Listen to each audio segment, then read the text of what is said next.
जैसे ही पार्वती जी ने जन्म लेने के बाद तप शुरू किया तो ऐसा तप किया कि बड़े बड़े तपस्वी जो है अपने तप को नगण्य मानने लगे। हमारा तप तो कुछ नहीं है, हमारा तप कुछ नहीं है। एक छोटी सी बेटी ने ऐसा तप किया है, ऐसा अद्भुत तप किया है कि सप्त ऋषि भी दर्शन करने के लिए आए हैं। नारद जी भी आए हुए हैं, याद रखना, सप्त ऋषि आए हुए हैं, बड़े बड़े संत महात्मा आए हैं। हिमांचल जी ने कहा महाराज एक समस्या का समाधान चाहिए। क्या? कि कभी भी पुत्री को घर में कुंवारा नहीं रखना चाहिए, विवाह लायक हो जाए तो समय से विवाह करना चाहिए।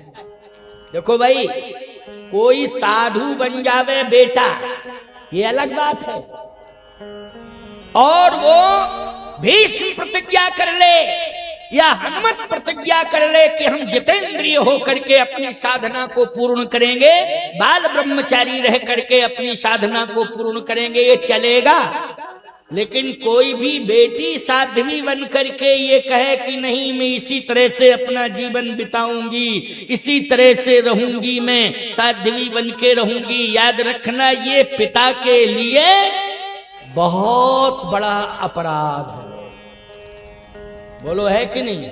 और बेटी को भी चाहिए कि वो हट ना करे, वो निश्चित रूप से माँ बाप के सम्मान, उनके सुकृतों की रक्षा करने के लिए मर्यादा का पालन करे और वर्ण की परंपरा को स्वीकार करे, वर्ण की परंपरा को स्वीकार करे।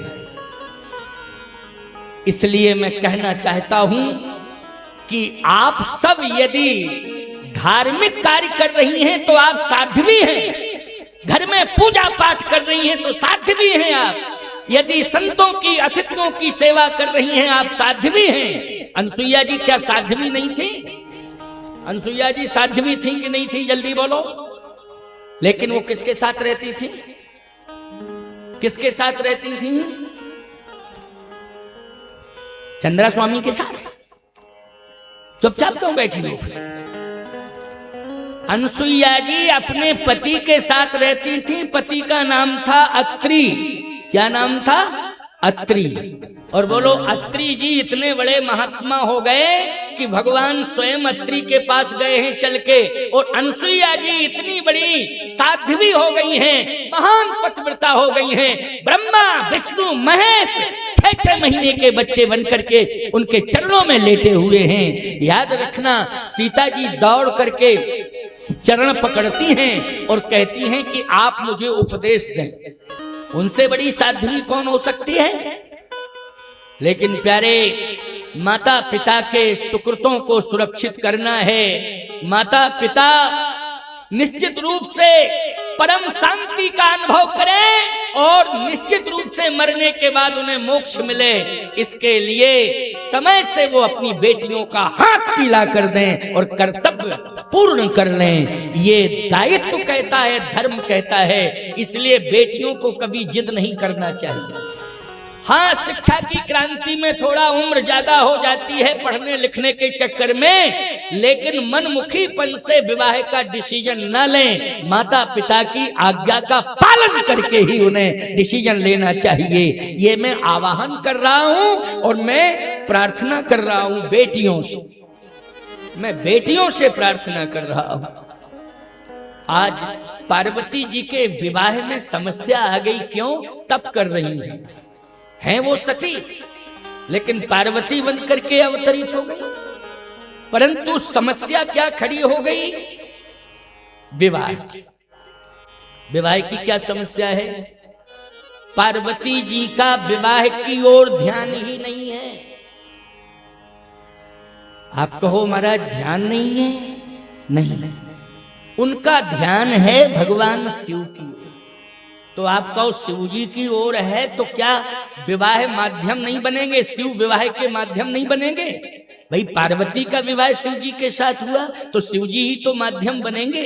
लेकिन समस्या इस बात की है, पार्वती जी समझ रही इस बात को, लेकिन हिमांचल जी नहीं समझ रहे हैं इस बात को कि शिव जी के साथ विवाह होगा, क्योंकि शिव जी के बारे में चर्चा है, जारेऊ काम महेश। भगवान शिव ने कामदेव को जला दिया। जब सती का त्याग किया तो वो लोग कामदेव को जला दिया कि नहीं जला दिया, और तप करने लगे। कामदेव आया तपस्या भंग करने के लिए, तो तीसरे नेत्र से उसे भस्मीभूत कर दिया। तो जारेऊ काम महेश, भगवान शिव ने काम को जला दिया है। जिसने अपने जीवन में काम को जला दिया हो, याद रखना वो विवाह की आशा अपेक्षा करेगा, कभी नहीं करेगा। अब समस्या है, इधर जो भी बताते थे पार्वती जी का भविष्य, तो कहते थे पति पति पति का योग है, पति का योग है। चाहे नारद जी बता रहे हो, चाहे और ऋषि ज्योतिषी बता रहे हो, पति का तो योग है, विवाह तो होगा। लेकिन विवाह होगा, पति का योग है, तो पति के लक्षण बताओ, कैसा पति मिलेगा। कहे जोगी जटिल अकाम नगन अमंगल भेष, अस स्वामी यही कहम ले परी हस्त रेख। जोगी जटिल अकाम नगन अमंगल भेष। अच्छा बोलो, इस प्रकार के लक्षण पति के पाए जाएं तो कौन बाप करेगा विवाह? करेगा कोई? अभी कोई फटे वटे कपड़ा पहन करके लड़का आ जाए और देखने वाले आवे तो कहे दरिद्री के यहाँ करेंगे, बेवकूफ आ गया ये सामने पागल। किस तरह के कपड़े, और आजकल के लड़के वास्तव में फटे ही कपड़े पहन के आते, पता नहीं कौन सी ड्रेसिंग मैचिंग ड्रेसिंग है, पूरे कपड़े फटे, ऐसा लगता है कि कुश्ती लड़के आए होंगे। और बड़े कीमती 5,000 का एक फटा पैंट, 5,000 का।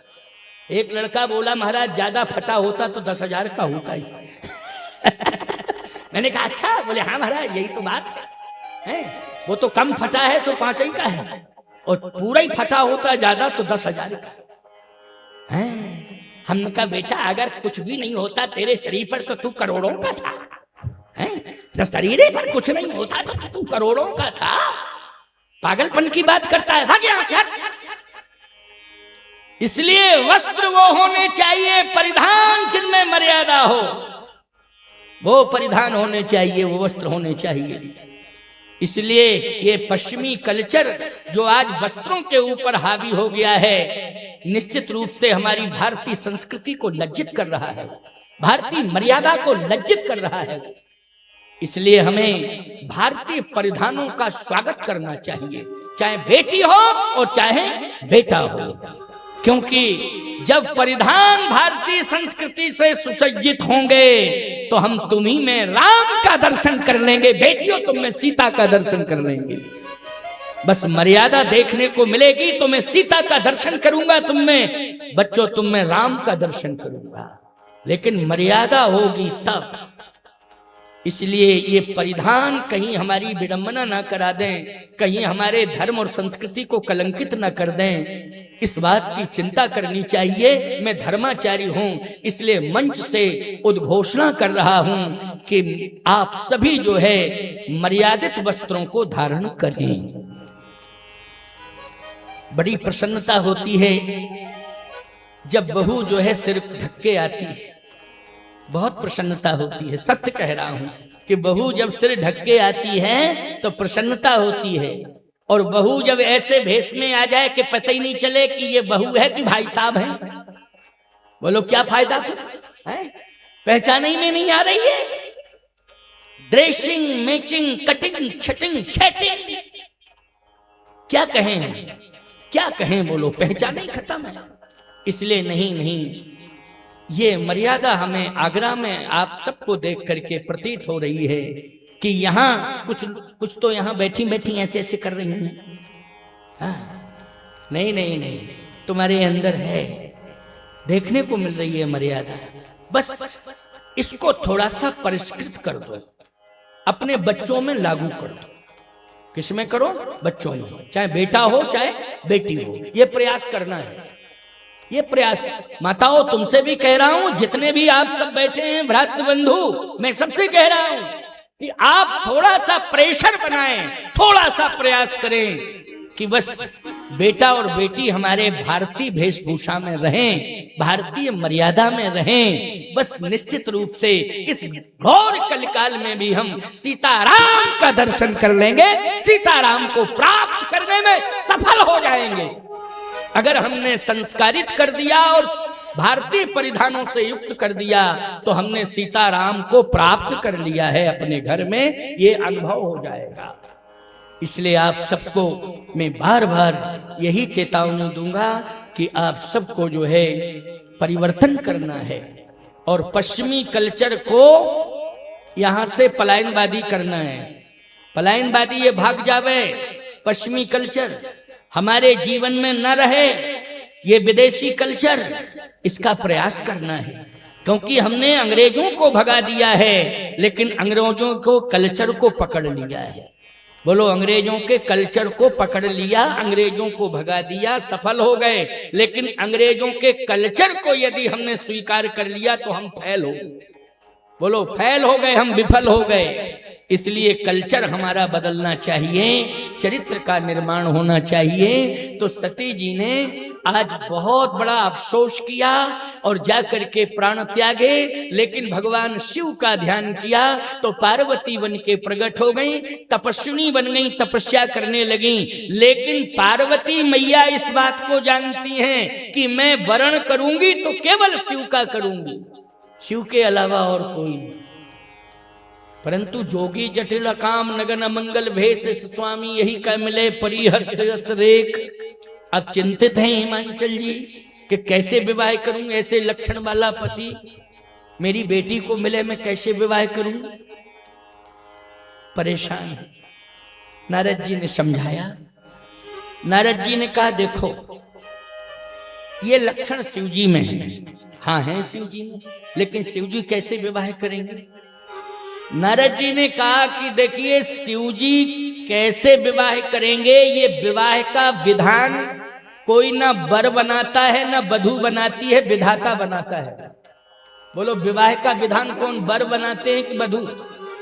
आजकल भले ही उल्टे पुल्टे सिस्टम में बनाने लगे, वर वधू विधान अपने मन से बनाने लगे हैं विवाह के, लेकिन नहीं, ये सिस्टम वर वधू के हाथ में नहीं है।